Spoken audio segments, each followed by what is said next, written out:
विद्यार्थी आणि पालकांसाठी एक मोठी बातमी आहे। शाळा नेमक्या कधी होणार आहे सुरू या संदर्भातला संभ्रम आता दूर झालाय।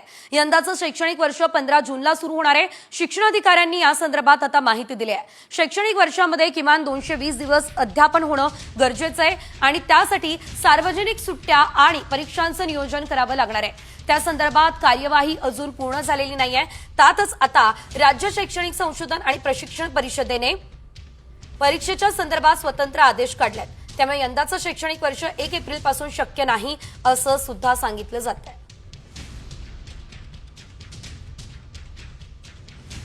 या संदर्भात अधिकची माहिती देतात आमचे प्रतिनिधी तात्या लांडगे।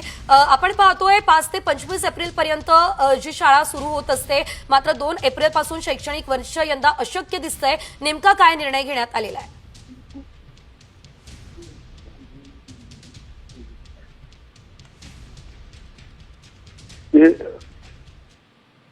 राज्य शैक्षणिक संशोधन परिषदेनं एक प्रस्ताव दिलेला होता सरकारला की 1 एप्रिल पासून इयत्ता पहिलीचे वर्ग आपण सुरू करू शकतो, परंतु त्या संदर्भामध्ये राज्य शासनाने अजून त्याला मंजुरी दिलेली नाही।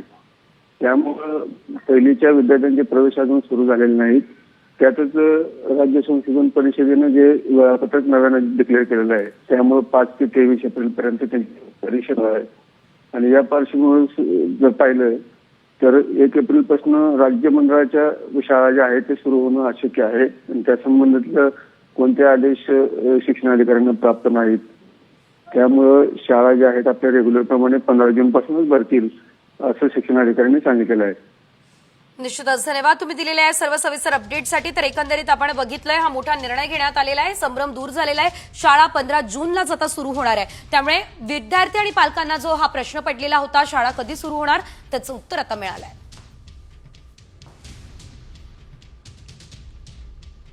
यंदाचं शैक्षणिक वर्ष 15 जूनलाच सुरू होणार आहे। 5 ते 25 एप्रिल पर्यंत विद्यार्थ्यांच्या परीक्षा होतील। उन्हाळी सुट्ट्यांमुळे 1 एप्रिल पासून शैक्षणिक वर्ष अशक्य असल्याचं सांगितलं जात आहे। सीबीएसईच्या शाळा मात्र 1 एप्रिल पासून सुरू होणार असल्याची देखील माहिती मिळते। 2025-26 शैक्षणिक वर्ष 15 जून पासून सुरू होणार आहे।